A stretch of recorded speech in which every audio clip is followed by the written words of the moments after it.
Buenas tardes, alcalde de la ciudad de San Roque, don Juan Carlos Ruiz Boix, vicerrectora de Responsabilidad Social y Extensión Cultural, doña Teresa García Valderrama, presidente, bienvenido a San Roque, don Felipe González Márquez, y gracias por aceptar tan amablemente nuestra invitación. Consejero de Cultura de la Junta de Andalucía, don Miguel Ángel Vázquez, gracias especialmente por acompañarnos en el día de hoy. Autoridades, entidades, colaboradoras y patrocinadoras, coordinadores y ponentes de los distintos seminarios, alumnos y seguidores, en definitiva, de la cultura en San Roque. Desde la Delegación de Cultura del Ilustre Ayuntamiento de San Roque, bienvenidos a la conferencia inaugural de la 37ª edición del curso de verano de la Universidad de Cádiz en nuestra ciudad, en la ciudad de San Roque. Esta edición se consolida como foro cultural de primer orden, foro de debate y actividad de encuentro entre la comunidad universitaria y la sociedad. Resulta imprescindible fomentar el intercambio de conocimientos, posturas e ideas. Para ello, contamos con la presencia de docentes e investigadores, personalidades de la vida cultural, política, artística, científica y literaria. Fundamental la participación activa del alumnado para propiciar el debate y el intercambio de ideas.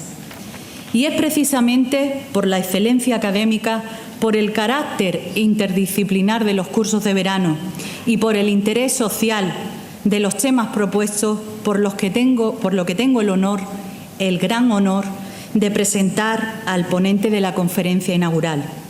Una gran responsabilidad, soy consciente.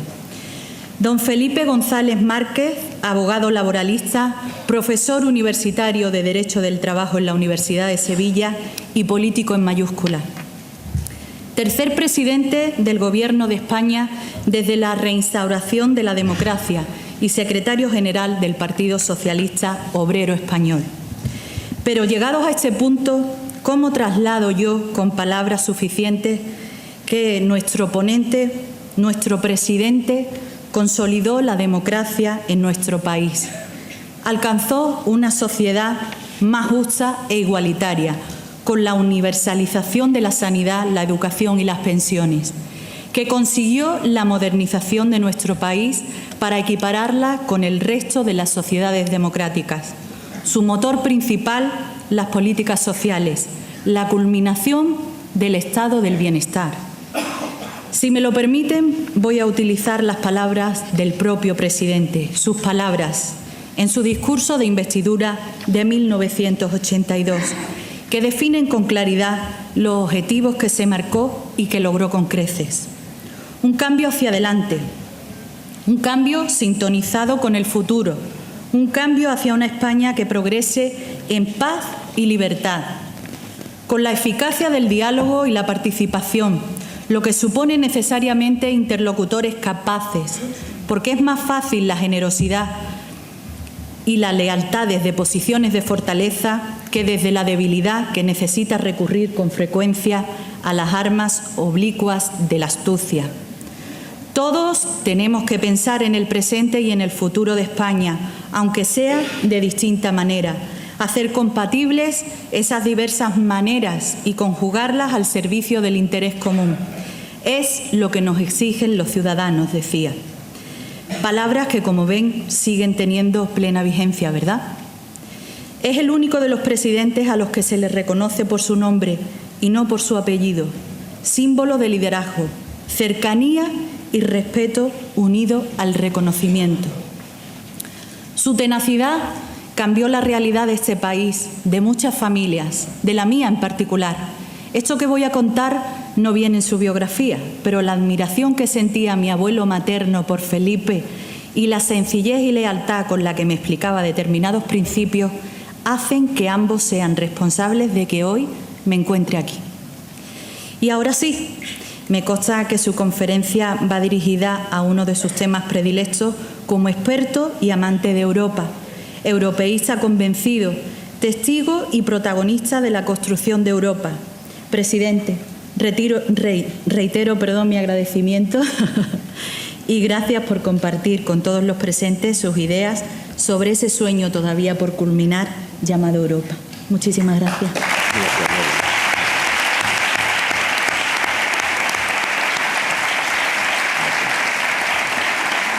Toma ahora la palabra Teresa García Valderrama, vicerrectora de la Universidad de Cádiz. Buenos días. Alcalde de San Roque, señora concejala de Cultura, conferenciante inaugural Felipe González, autoridades, alumnos de los cursos de verano de la Universidad de Cádiz en San Roque, amigos y amigas, buenas tardes. Los cursos de verano de la Universidad de Cádiz en San Roque constituyen una consolidada extensión a la programación de cursos estacionales de la Universidad de Cádiz. Toman cada año con determinación el testigo a nuestra oferta formativa en la segunda quincena de julio y reafirman la solidez en el campus Bahía de Algeciras. De este modo, nuestros cursos estacionales complementan y refuerzan la actividad docente de la Universidad de Cádiz, que para el próximo curso cuenta en el campus Bahía de Algeciras con la cifra récord de 11 títulos de grado y 5 másteres oficiales. Ahora bien, los protagonistas absolutos de nuestra actividad académica y cultural durante la segunda quincena de julio son estos cursos que alcanzan su 37ª edición y que demuestran cómo la transmisión del conocimiento ni descansa ni se va de vacaciones. De este modo, y como ocurre a lo largo de todo el año, la Universidad de Cádiz reafirma su compromiso con los estudios universitarios en la comarca del Campo de Gibraltar, en donde, como ven, ocupan un espacio ganado a pulso nuestros cursos de verano de San Roque. Una realidad que es ya una tradición y que sería inviable, desde luego, sin la implicación y la colaboración activa del Ayuntamiento de San Roque. Hemos forjado una sólida alianza institucional de la que se beneficia el conjunto de la sociedad de la comarca. Ese es el propósito y el sentido de tejer sinergias, unir esfuerzos para hacer más y llegar más lejos. Este acto de inauguración es una evidencia y un ejemplo de trabajo en equipo entre instituciones que en el camino encuentran además el apoyo de empresas y entidades públicas y privadas del entorno. Como ha sucedido a lo largo de los últimos años, el Ayuntamiento de San Roque ha vuelto a materializar su compromiso con estos cursos. Muchísimas gracias, señor alcalde. Ninguna institución pública está sobrada de recursos, por lo que siempre es plausible comprobar cómo se priorizan y se orientan hacia iniciativas y experiencias tan enriquecedoras y necesarias como este programa de cursos estacionales. Con ellos, el municipio de San Roque se convierte en un actor principal de la actividad de nuestro campus Bahía de Algeciras. El engranaje que permite el movimiento de una programación con 12 seminarios, cerca de un centenar de ponentes y de 400 alumnos está integrado por un equipo humano de personas que, bajo la coordinación del Vicerrectorado de Responsabilidad Social, Extensión Cultural y Servicios, es posible. Gracias a todos los técnicos que han hecho posible esta realidad. Los esfuerzos internos se conjugan con los apoyos externos. Me refiero a todos los patrocinadores que con sus recursos respaldan la realización de estos cursos en un claro acto de responsabilidad social. UCA y Ayuntamiento lideran la organización, pero como sucede cada año, esta formidable iniciativa se materializa gracias a la implicación de los principales agentes económicos, sociales e institucionales de la comarca. Mi agradecimiento también a todos los patrocinadores. Precisamente gracias a su implicación se pueden ofertar un paquete de 20 becas de matrícula gratuita por cada seminario que garantiza que ningún alumno interesado que no tenga recursos pueda acceder a ellos. Mi agradecimiento a todos por su altura de miras, por tener la certeza de la necesidad y la necesaria interacción entre universidad, ciencia y empresa. Se trata de la mayor herramienta para la transformación y el crecimiento de una sociedad de la puesta en valor y utilidad del conocimiento. El esfuerzo de todos nos ha permitido diseñar un programa de seminarios diverso, de calidad, cuyos contenidos están estrechamente relacionados con la epidermis social, cultural y económica de la comarca. La 37ª edición vuelve a incidir en la filosofía plural y abierta a toda la ciudadanía de la mano de una temática de gran interés que subraya algunas señas de identidad propia de estos cursos. Muchísimas gracias a todos y buenas tardes.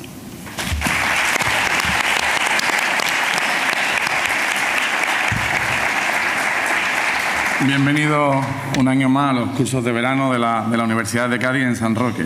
Una actividad que de nuevo sitúa a esta ciudad como referente académico, como referente cultural, no solo en el campo de Gibraltar, sino en nuestra provincia y en el conjunto de Andalucía y de España.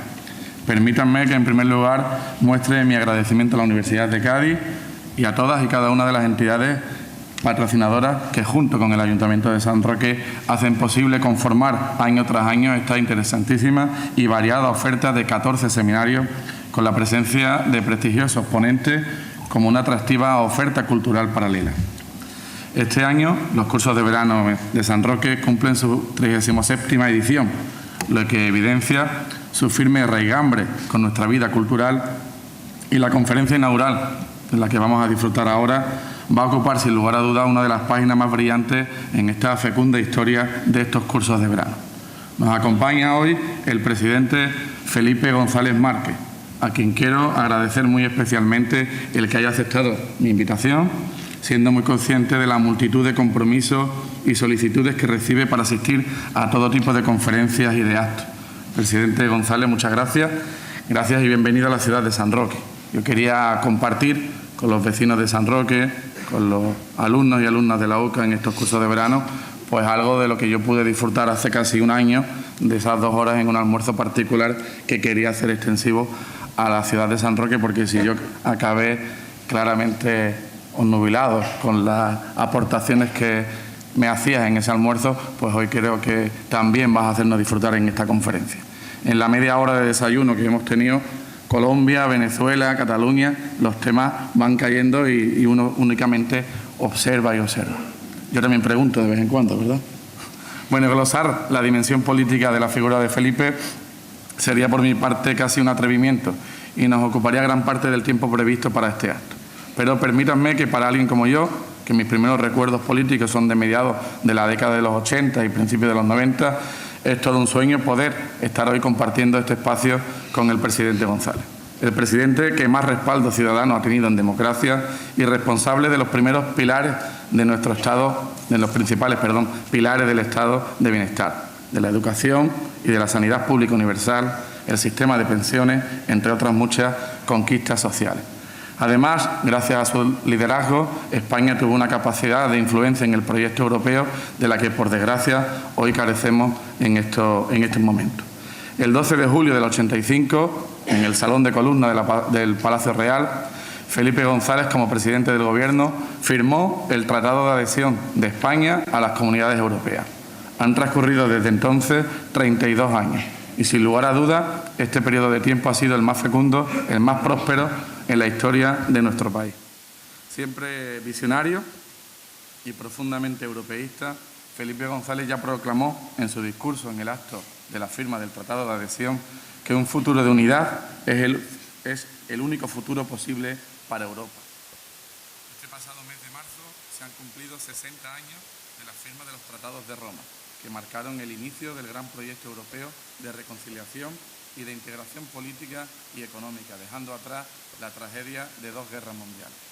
Este 60 aniversario, del que hoy nos va a hablar el presidente, llega en un momento crucial y de extremada dificultad para la Unión Europea, con la salida del Reino Unido y el Brexit, que también se va a analizar en uno de los seminarios de esta edición, y con una ola creciente de xenofobia y de discursos populistas y antieuropeístas que desgraciadamente están ganando posiciones en los parlamentos de muchos países de la Unión. La Declaración de Roma, suscrita el pasado 25 de marzo por los dirigentes de los 27 Estados miembros, excepto el Reino Unido, así como el Consejo, el Parlamento, la Comisión Europea, plantea una Europa que avance a distintas velocidades para enfrentarse a retos sin precedentes, entre los que se citan conflictos regionales, terrorismo, presiones migratorias, proteccionismo y desigualdades sociales y económicas. De ahí que vemos tan oportuno y tan necesario escuchar hoy en San Roque al presidente González hablarnos sobre el futuro de la Unión Europea. Máxime cuando la crisis actual del proyecto europeo podía haberse evitado si en mayo del 2010 se hubiesen aplicado algunas de las conclusiones que el grupo de reflexión, presidido por quien hoy nos acompaña, elevó al Consejo Europeo con una serie de medidas en las cuales apremiaba a refundar la Unión Europea y a acometer reformas urgentes y profundas para hacer frente a la crisis económica y salvar nuestro modelo social. Han pasado 7 años desde aquel, considero, certero diagnóstico y durante todo este tiempo el presidente, con gran lucidez, ha venido insistiendo en que se vienen o se están aplicando terapias equivocadas para hacer frente a esta crisis global, lo que está fermentando el crecimiento del nacionalismo. Este virus nacionalista que tanto está tensando nuestra convivencia en España fue la que no supo frenar y alimentó David Cameron cuando convocó y luego perdió el referéndum de permanencia del Reino Unido en la Unión Europea. Han pasado ya, desde aquel momento, 13 meses y aquel seísmo no tiene solo como epicentro Londres o Bruselas, sino que también se está dejando sentir en muchos puntos del continente. Y también tenemos que hacer referencia al seísmo que también se deja sentir en la comarca del Campo de Gibraltar, con la especial relación que mantenemos en todos los ámbitos, no solo en lo económico, no solo en lo laboral, sino también en lo social y en lo sentimental con Gibraltar. Las palabras del rey Felipe VI en el Parlamento británico, apelando al diálogo para avanzar en fórmulas satisfactorias para todos en el caso de Gibraltar, son desde luego muy oportunas, pero es necesario que desde el Gobierno se concreten ya, que se visualicen pronto en los presupuestos generales del Estado medidas concretas para que el impacto del Brexit no perjudique aún más a la economía y al empleo de una comarca como la nuestra, que está tan castigada por el paro. Por ello, que el ministro de Asuntos Exteriores, curiosamente nacido en nuestra provincia, se refiere a Gibraltar como ese pequeño problema en el sur de España, desde luego no nos hace sentir con una especial tranquilidad. Citaba anteriormente, presidente, algunas palabras de tu discurso en la firma del Tratado de Adhesión a las Comunidades Europeas en 1985. Entonces, apostaste por la incorporación de España a una relación más rica y más intensa, no solo con Europa, sino también con Iberoamérica y con el norte de África. En este último caso, en esta comarca del Campo de Gibraltar, también nos separan unos pequeños kilómetros de la costa del norte de África. Si bien nos unen muchas relaciones o estrechas relaciones a ambos lados del estrecho, por tanto también vamos a estar atentos a esa nueva relación. De ahí que todos estemos esperando a que el presidente Felipe González nos hable de las reformas estructurales que son necesarias en la Unión Europea, de las amenazas que supone para este proyecto europeo las presidencias de Trump, de Putin, del nuevo escenario que surgirá cuando se aplique realmente el Brexit, de las relaciones con el norte de África o del impacto de la llegada a la presidencia de Francia de Macron. Sé que en ocasiones el presidente se ha definido como un optimista bien informado y que presume de su condición de jubilado, pero no como una persona que haya cumplido su ciclo laboral, sino en su acepción de júbilo. Y concluyo señalando que desde luego con júbilo y con una alegría inmensa es con la que sentimos todos los vecinos de la ciudad de San Roque el poder contar con una figura de talla mundial como Felipe González, inaugurando la 37ª edición de los cursos de verano de la Universidad de Cádiz en San Roque. Muchas gracias y ahora sí que sí, le cedemos la palabra a Felipe González. Muchas gracias.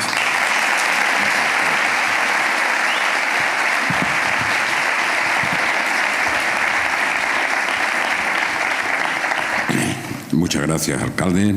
Gracias, vicerrectora, concejala Lola. Gracias por la invitación, por vuestras palabras y por un tema que puede ser considerado oportuno en los momentos en que estamos viviendo, pero que cada vez lo vemos como un tema más alejado de nuestra realidad, cuando en realidad es muy próximo y nos va a condicionar mucho. ¿Qué va a pasar con Europa?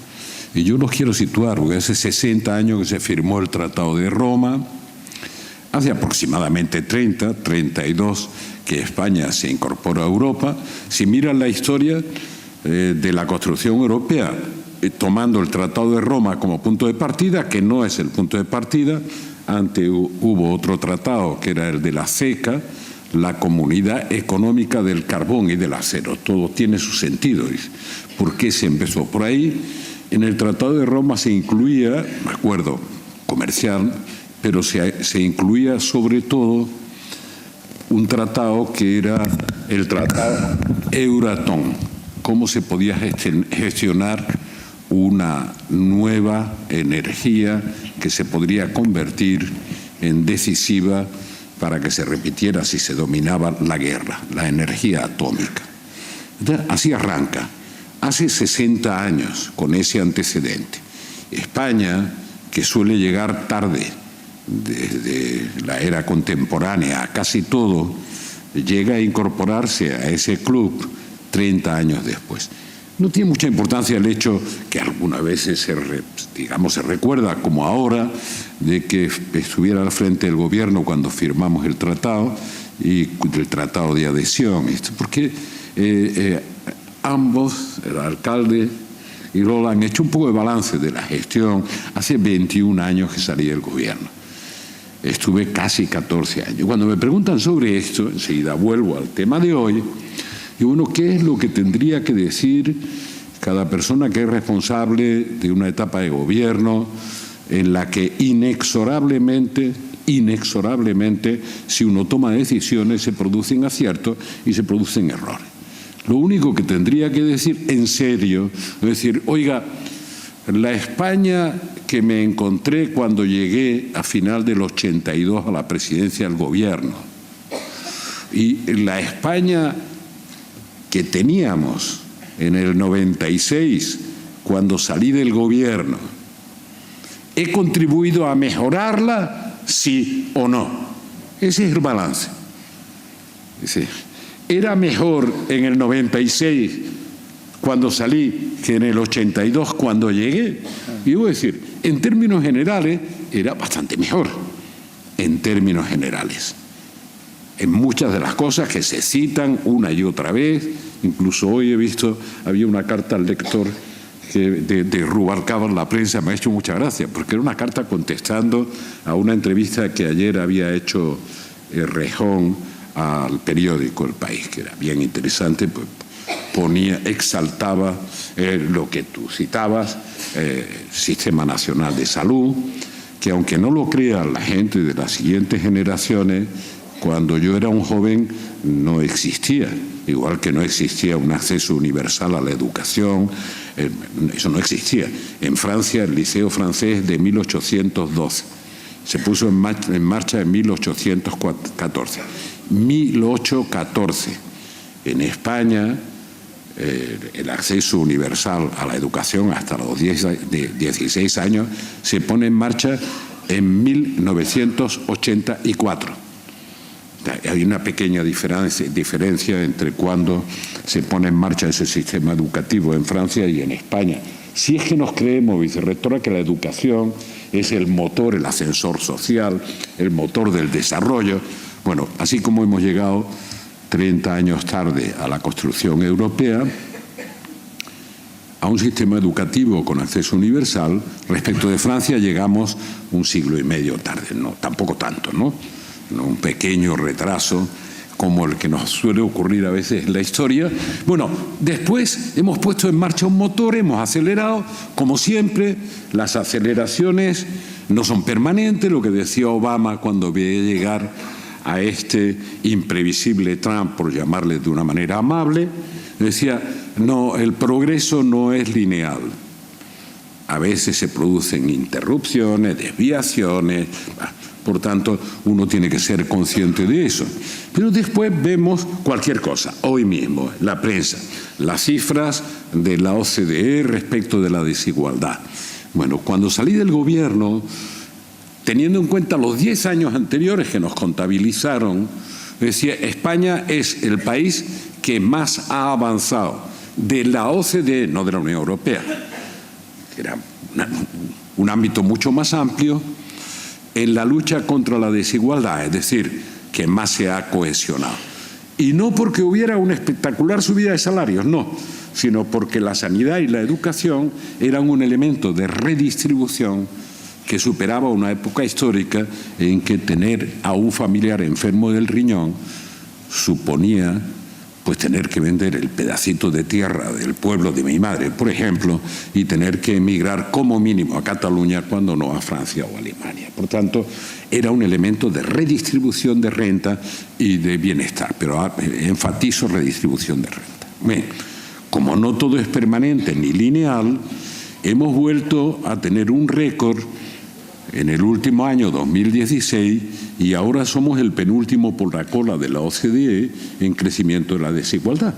Por tanto, no todo es lineal, no todo ocurre de la misma manera, y uno de los grandes problemas de la economía global, por eso lo incluiré en el tema europeo, es una economía que cuando crece genera desigualdad en la distribución del ingreso, y cuando entra en crisis aumenta en el ajuste la desigual redistribución del esfuerzo.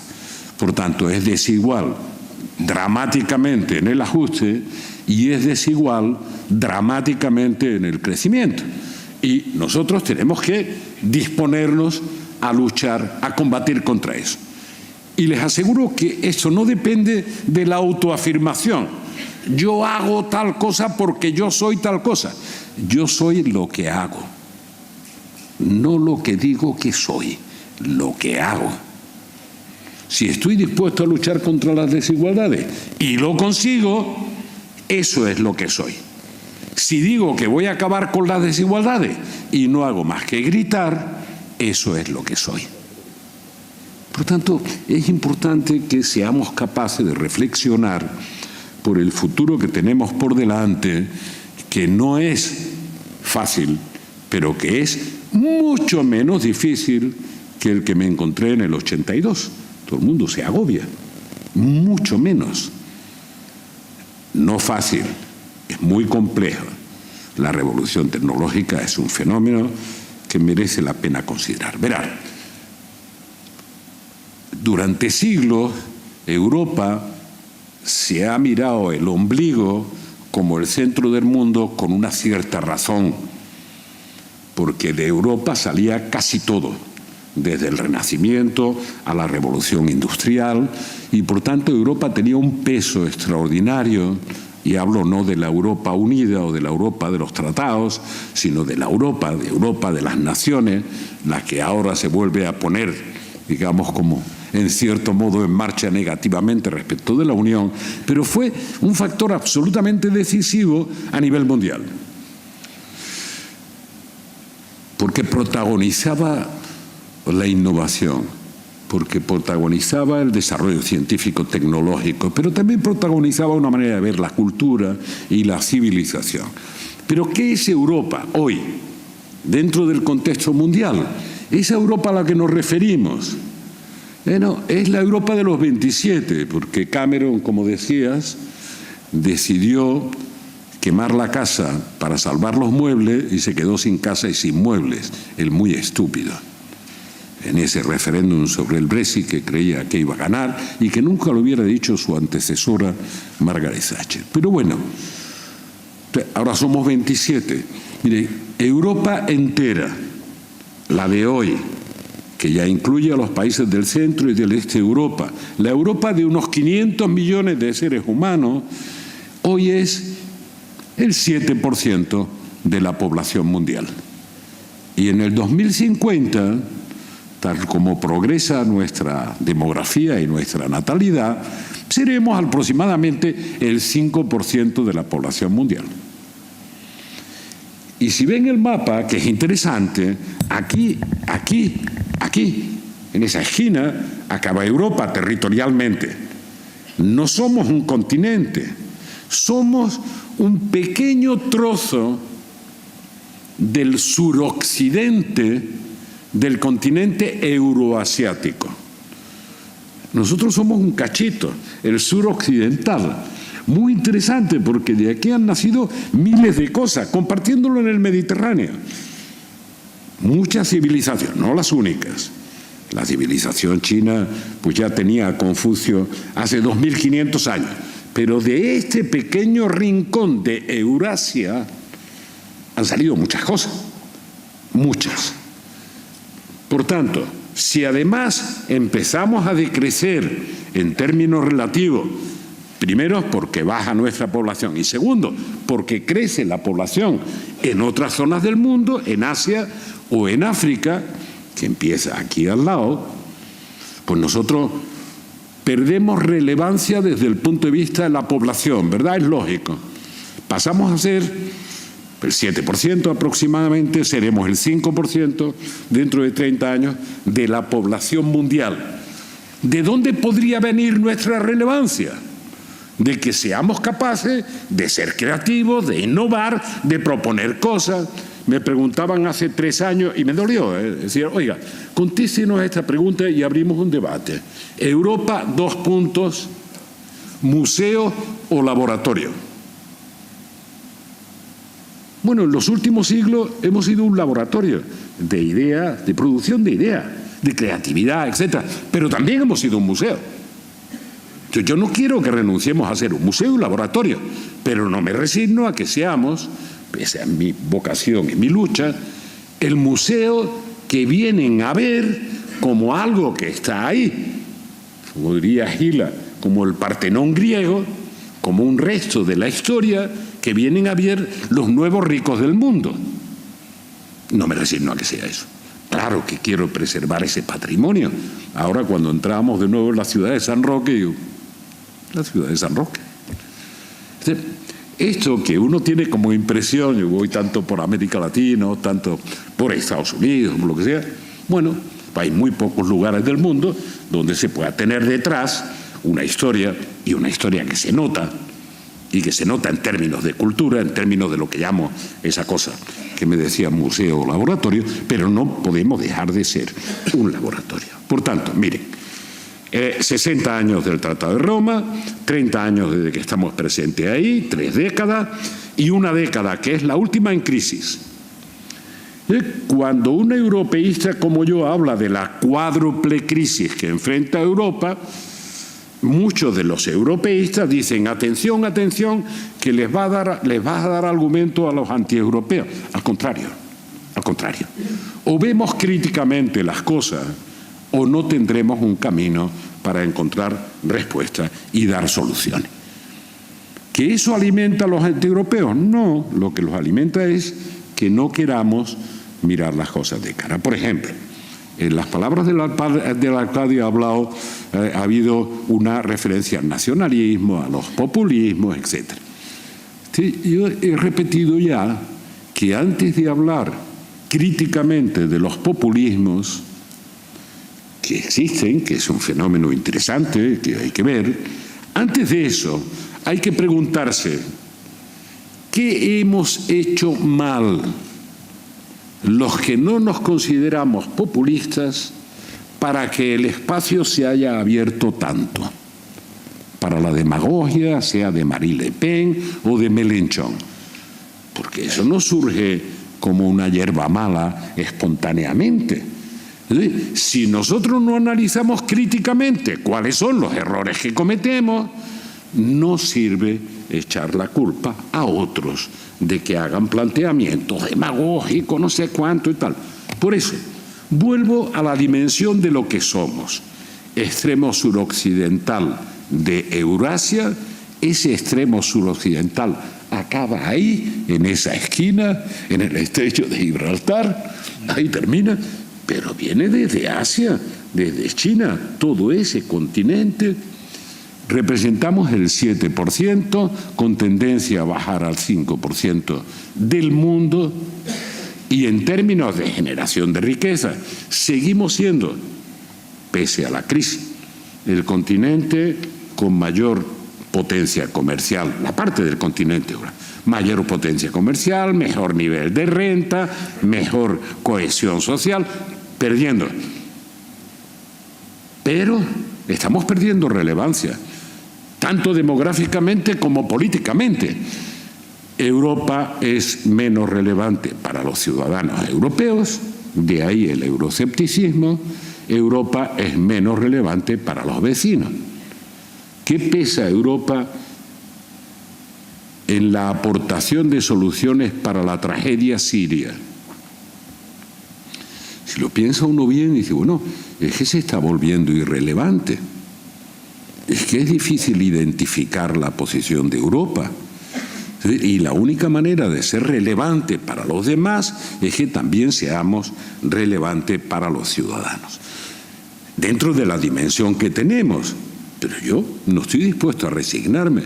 Yo creo que este pedacito suroccidental de Eurasia puede seguir siendo una potencia creativa en las ideas, en la innovación, en la cultura, en el desarrollo.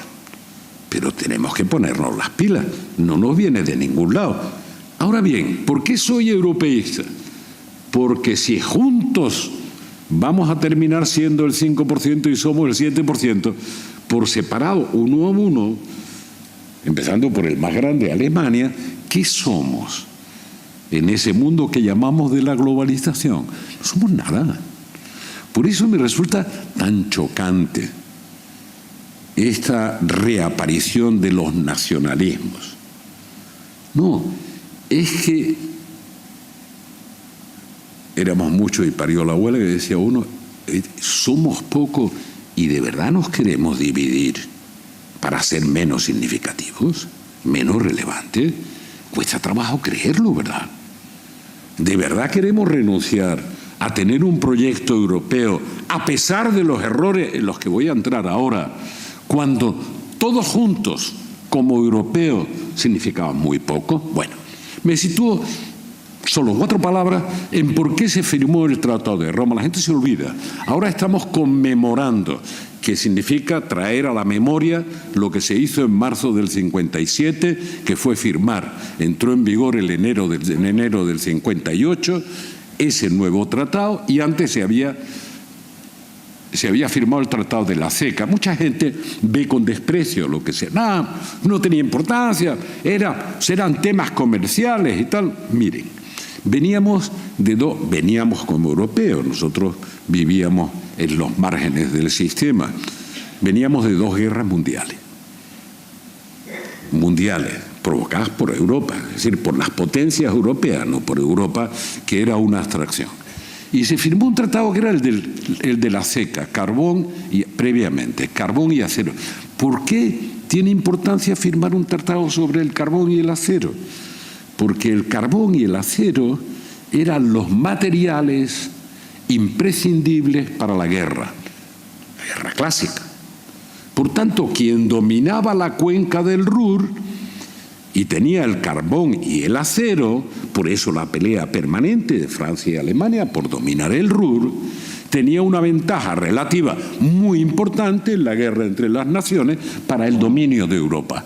Ese fue el motivo de la Primera Guerra Mundial y de la Segunda Guerra Mundial, con otros añadidos que dentro del nivel en el que estamos de debate político en todas partes, no solo aquí, cuesta trabajo comprender que las preguerras siempre han sido anunciadas por la resistencia a que haya acuerdos comerciales o por un deseo de romper lo que es natural de una economía abierta y de acuerdos comerciales, es decir, han ido acompañadas siempre de proteccionismo, como el que representa el señor Trump, pero no solo el señor Trump, porque él quiere proteccionismo para Estados Unidos, pero no quiere que la Unión Europea haga una imposición sobre Google o sobre cualquiera de las grandes empresas americanas, Microsoft, etc.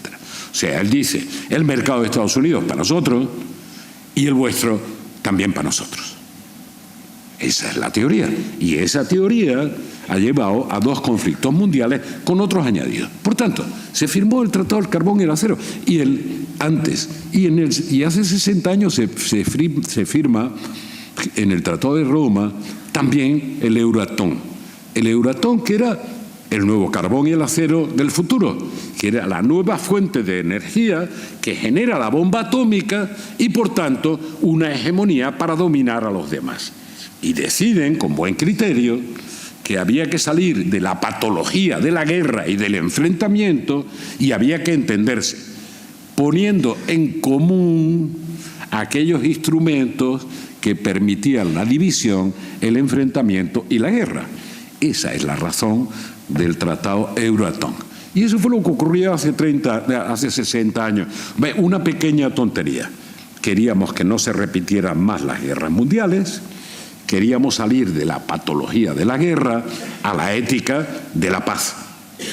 Y había que ponerse de acuerdo en algunos elementos que algunos ven, esos son tratados comerciales. Usted perdone, detrás de eso hay nada más y nada menos que el deseo de que no se vuelva a repetir un enfrentamiento con decenas, centenares de millones de muertos. Por tanto, hay algo más que la simplificación que algunos hacen de estos temas. Por tanto, así nacemos. Y de ahí hemos ido pasando, a veces con euroescepticismo y otras veces al galope, a distintas etapas de la construcción europea, profundizando en la unidad europea y en la extensión de Europa. De 6 países que inician este proceso, hemos pasado a 27 más 1 o 28 menos 1 después del Brexit. Y yo he vivido una época, la he vivido con mucho compromiso, que ha sido la década del 85 al 95, que calificábamos como la década de la galopada europea, con Mitterrand, con Helmut Kohl, acabamos de hacerle el funeral, y con Jacques Delors. ¿Por qué? Porque fue la década que se hizo tratado que se llamó el Acta Única, con fondos de cohesión y fondos de... Bueno, algo que deberíamos conocer y no olvidar bien en España. Fondos de cohesión, fondos estructurales, los que nos permitieron la cofinanciación de una parte de lo que mencionaba, que era la modernización de España. Desarrollo de las infraestructuras, etc.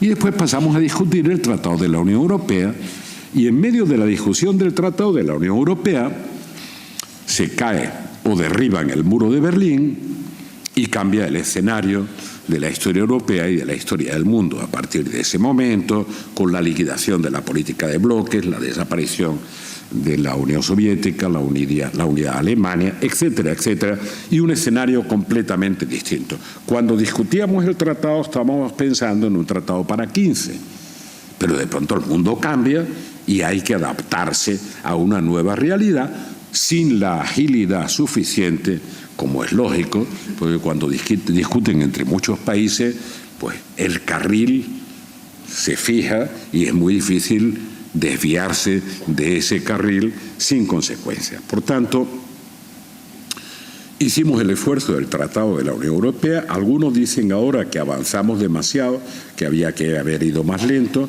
Dentro de ese Tratado de la Unión Europea les destaco 2 cosas, porque una es un elemento de crisis clarísimo. Firmamos una cosa que llamó Tratado de Unión Económica y Monetaria. Y otra cosa que fue un paquete que me atribuyen a mí, que era la ciudadanía europea. Y es verdad que yo lo propuse, pero en honor a la verdad hay que decir que el concepto de crear una ciudadanía europea era italiano. Pasa que los italianos son buenos para conceptualizar y no tan buenos para ejecutar. La idea la tienen brillante, pero a la hora de aterrizarla en la realidad son un poco menos eficientes. Por tanto, teníamos esos 2 pilares. La gente dice, no, de nuevo, unión económica y monetaria, atención, y ciudadanía europea. ¿Se avanza más o menos? Bueno, y así quedó eso. En Madrid se bautizó la nueva moneda, llamándola euro, en diciembre del 95, y como hace tanto tiempo, pues esas cosas se olvidan, y 5 años después se puso en marcha la moneda. Bueno, y llevamos los últimos 10 años, hago referencia a esto porque planteó problemas estructurales, los últimos 10 años de los 60 llevamos soportando primero la crisis de Lehman Brothers, la implosión del sistema financiero que arrastra, sistema financiero americano y global, que arrastra a la economía y que se prolonga hasta hoy las consecuencias de esa crisis. Primera crisis que tiene que enfrentar Europa, que creía que era un problema de Estados Unidos, una tontería, era una crisis del sistema financiero global que inmediatamente contagió a Europa y frente a la que ha reaccionado mal, es decir, se ha equivocado. La segunda crisis que se nos vino encima fue la crisis de los refugiados o de los inmigrantes, como quieran, porque son las 2 cosas en dimensiones distintas. Frente a la que Europa, de nuevo, ha reaccionado mal o no ha tenido política. Y la poca política que ha tenido no la aplica. Ni siquiera hemos sido capaces de distribuir 160.000 en pequeñas cuotas, de las que nosotros tendríamos que acoger a 17.000. Pero no digo que se haya hecho una mala política respecto al refugio y la inmigración, etcétera. No. Mi preocupación, si se hubiera hecho una mala política, tendría una posición de análisis crítico respecto a esa política para proponer otra. Es que simplemente no se ha hecho ninguna política. No hay ninguna política europea para inmigración y refugio. De tal manera que las costas, los límites, la frontera sur de Europa, no es la frontera sur de Europa, aunque los italianos, los pobres, gritan cada vez más con razón. Es decir, oiga usted, que esto es una zona de libertad de movimientos y nosotros tenemos esta frontera, ni digamos los griegos. Pobres griegos, que no tienen para pagar las pensiones, la han recortado ya a la mitad, que no tienen para pagar a los funcionarios por una mala gestión. Es también una responsabilidad de la crisis, una mala política europea. Y los griegos han soportado, hasta que hicimos ese acuerdo relativamente infecto con Turquía, han soportado una llegada de inmigrantes que no podían soportar, que era imposible pedirle. ¿Por qué? Porque la frontera de esos países es la frontera de la Unión, no es la frontera de Grecia, ni la frontera de Italia, ni la frontera de España, que obviamente también lo es la frontera de la Unión. Por tanto, una responsabilidad de toda la Unión, como la frontera de Letonia y la de Polonia, exactamente igual, o la de Suecia, o la de Finlandia. Es cierto que por la de Finlandia va a estar difícil que entren flujos migratorios de África. Pero son fronteras comunes, son de todos, y no hay una política migratoria. Segundo punto de crisis de estos últimos 10 años. Y después, como nos faltaba alguna crisis, pues se nos vino encima el Brexit, que empezamos a gestionar ahora y que ya veremos. Yo temí, y lo formulé así desde el principio, oiga, esto puede ser una vacuna o puede ser una enfermedad contagiosa. Por el momento no ha habido contagio, por el momento. Más bien hay signos de vacuna, como el de Macron o el del que ha pasado en Holanda, etcétera. Pero la jugada no está terminada. Por cierto, ha empezado esta mañana con Barnier, al que vi el otro día, el francés, al que vi el otro día y que conozco desde hace muchos años, que es el negociador europeo. Y por el momento debo decir que hay algo que me tranquiliza, que han empezado la negociación por donde tenían que empezarla, que es por la defensa de los derechos de los ciudadanos. No ha hecho más que empezar. ¿Y por qué digo por la defensa de los derechos de los ciudadanos? Porque la construcción europea del tratado que le interesa a Gran Bretaña para entenderlo, etcétera, se basa en el desarrollo, además de la ciudadanía, de lo que llaman las 4 libertades básicas. Libertad de circulación de mercancías, libertad de comercio, sin barreras. Libertad de circulación de capitales, sin barreras. Es decir, eso que aprendieron también Bárcenas y compañía. Bueno, sin barreras. Libertad de establecimiento. Oiga usted, yo pongo un chiringuito en la playa y soy sueco. Y tengo derecho a ponerlo exactamente igual que si fuera de San Roque. Y a la inversa.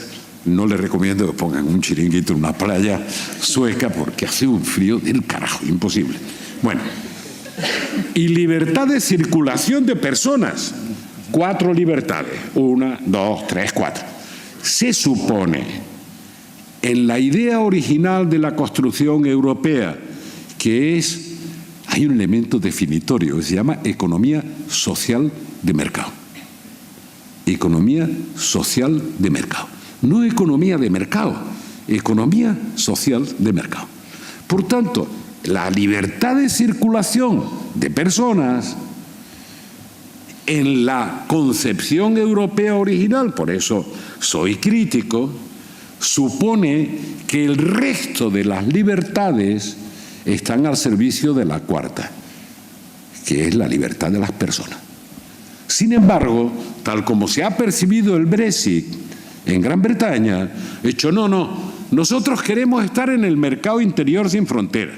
Nosotros queremos que la City, Londres, siga siendo el principal mercado financiero de Europa y del mundo. Entre otras cosas porque afecta al 30% del Producto Bruto, es decir, de la riqueza británica. Y queremos libertad de establecimiento de los británicos, pero no queremos libertad de movimientos de personas. Vamos a restringir los flujos migratorios. O sea, queremos todas las libertades, pero no al servicio de los seres humanos. Bueno, me complace deciros que sí se ha puesto sobre la mesa por Barnier, al que vi hace pocos días en el funeral de Helmut Kohl. Primer punto, los derechos de los ciudadanos. No solo de los ciudadanos europeos en Gran Bretaña, de los ciudadanos británicos en la Unión Europea. Porque no tenemos por qué discriminar a los jóvenes británicos que mayoritariamente, aunque no votaron mucho, mayoritariamente estaban contra el Brexit. Pero en Gran Bretaña han votado por irse de Europa la gente de mi edad que ha decidido el futuro de mis hijos y nietos que no querían irse de Europa. O sea, nosotros que no tenemos futuro, hemos decidido el futuro de las nuevas generaciones y nos vamos de Europa. Por tanto, han decidido al revés, para entendernos. Y nosotros tenemos que defender los derechos de los jóvenes que quieren seguir teniendo, no digo ser europeos, son universales, quieren seguir teniendo libertad de circulación, no quieren limitaciones, quieren estar donde les dé la gana. Bueno, ese ha sido la tercera de las crisis en los 10 últimos años de la Unión Europea. Digo, la financiera, que hemos tratado mal, la de inmigración y refugio, con la crisis siria, la crisis afgana, ahora la crisis libia, etcétera, en la que tenemos una responsabilidad especial, para lo que no tenemos política, el Brexit, la tercera, y ahora la realidad internacional nos regala a Trump, o si quieren, a Trump-Putin, que podría ser más descriptivo de la nueva situación. Y de pronto tenemos en la presidencia de Estados Unidos a un señor que no es que sea ignorante, no sabe lo que es una política arancelaria. Eso no es lo más grave. Lo más grave es que él no sabe que no sabe. Porque hay gente que no sabe y se da cuenta de que no sabe. Entonces, normalmente le pregunta a quién sabe. No, ese señor no. Este señor no sabe que no sabe. Por tanto, es el peor de los ignorantes. El ignorante que ignora que ignora. Por tanto, imposible que llegue al principio de la sabiduría, que fue lo que hizo Reagan. Como yo de estos temas no sé, dígame quiénes son los mejores, que me los traigo conmigo para que me digan lo que hay que hacer. Bueno, pues ese es el cuarto desafío para la Unión Europea. Desprecia a Europa. Bueno, gobierna a base de tweets. Yo hice un primer artículo hace 2 meses, o casi más, cuando empezó, porque ya había hecho un seminario en México, otro en Colombia, sobre las consecuencias de Trump, no sé cuánto. En una pelea que he mantenido desde entonces, vuelvo atrás enseguida diciendo, oiga, todos los que están diciendo que Trump va a cambiar en cuanto que tome posesión, se están equivocando, porque este señor no se ha presentado con un programa, se ha presentado con pulsiones, no con programa. Y las pulsiones son relativamente difíciles de cambiar. En todo caso es un tipo... No, verá cómo lo compensan, verá cómo los poderes, que es verdad que en Estados Unidos hay una gran compensación de poderes, que solo excepcionalmente en ciclos de 50 años se rompe por un acontecimiento singular como la destrucción de Torres Gemelas. Cuando hubo el atentado de Torres Gemelas, eso se cambió y pusieron en manos de Bush Jr., a no confundir pues la fotocopia del otro Bush que sí sabía de lo que iba, pusieron en manos de él las decisiones que nos llevaron a la guerra de Irak, la guerra de las mentiras, que nos llevaron a varias de esas intervenciones que seguimos pagando ahora y que seguiremos pagando durante mucho tiempo. Por tanto, estamos en ese ciclo, y en ese ciclo hay momentos históricos en que se rompe esa compensación o equilibrio de poderes en Estados Unidos. Este no es ese momento histórico, pero desde luego Trump no entiende que el Tribunal Supremo le pueda decir que no, no entiende que el Parlamento le pueda decir que no a alguna de sus propuestas, no lo entiende, no entiende que se investigue sus relaciones con Putin, no lo entiende. Él cree que no, él cree que todo el poder tiene que ser para él, como además lo ejerce de verdad arbitrariamente. No digo que no hice el segundo artículo de la serie porque el primero que hice fue consecuencias para Estados Unidos. Después estaba en México y quise ver las consecuencias para América Latina y las consecuencias para Europa. Y me paré, porque en contra de lo que decían aquellos que discutían conmigo, y decía, oiga, que viene mal dada, porque ese señor va a seguir haciendo de la suya, va a decir, no, ya verás cómo esto cambia en cuanto que llega a la presidencia, no sé cuánto. Bueno, y ha cambiado a peor, ha cambiado de verdad. Es cada día más imprevisible, cada día más raro, pero bueno, no estoy hablando de que podría hacerse, ¿no? No estoy hablando del presidente de Corea del Norte, no, estoy hablando del presidente de Estados Unidos, que quizás la solución sea pues repetir la pelea esa que han puesto en las redes, en la que aparece Trump derrotando a un tipo de CNN, ¿no?, a golpes. Bueno, pues quizás habría que meterlo a los dos, a de Corea del Norte y a él, en una jaula, a ver quién termina la pelea y cómo se termina la pelea. Pero no estoy hablando de este señor, que es, a pesar de todo el escándalo, bastante irrelevante.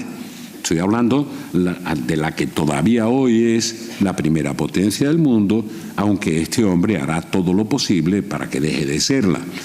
No porque él tenga esa intención, sino porque son las consecuencias lógicas de las políticas equivocadas que está haciendo y en la que muchas veces incomprensiblemente arrastra a otros. Ahora nos están pidiendo que de nuevo mandemos más tropas a Afganistán, cosa que él criticaba de la política de Obama y exigía que acabara la presencia en Afganistán ya, que qué hacía Estados Unidos allí y tal. Bueno, la retirada de todos estaba prevista, pero ahora a ese señor se le ha ocurrido que hay que hacer lo contrario. Ha cambiado en 3 meses, no crea que es que han cambiado después de una maduración. Ha cambiado en 3 meses y ha cambiado después de la reacción al ensayo que hizo con la madre de todas las bombas, que no sé si recuerdan, que tiró allí en el norte de Afganistán, en la frontera con Pakistán, mató a 170 talibanes y creyó que eso era lo que había que hacer con la madre de todas las bombas. Era la bomba de más potencia convencional, que le ha aclarado ya a Putin que no es la de más potencia, que él tiene al padre de todas las bombas. Por el momento Putin es más previsible, debo decir, más previsible que Trump. Por el momento no la ha utilizado, no la ha ensayado, porque lo que ha hecho el otro es ensayarla. Entre los 170 muertos, por favor perdonen estos pequeños detalles, que como diría el Gabo García Márquez, la anécdota nos va a llevar a la categoría. Si cuento una pequeña historia, comprenderá las implicaciones que eso tiene. Después de esos 170 que consideró el tipo con Twitter, esto es lo que hay que hacer y ya está, me he cargado tal. Bueno, han muerto más de 700 entre fuerzas regulares afganas y estadounidenses en Afganistán. Es decir, que la verdad es que se ha incrementado la presencia, la potencia y la violencia de la respuesta. Con lo cual lo lleva a la conclusión de lo contrario, porque es obvio que con la madre de todas las bombas no se acaba una guerra. Lo llegaba a la conclusión contraria de la que pretendía. Hay que irse a Afganistán, ahora tengo que ir y además tienen que venir los demás. Entre otros demás, a España, que por fortuna en el tiempo de Zapatero se decidió que para mandar tropas a una zona de guerra había que pasar por el Parlamento y ser aprobado por mayoría parlamentaria. Así que no diré más, que aquí los espero. aquí los espero. No se meten en eso, pero aquí los espero.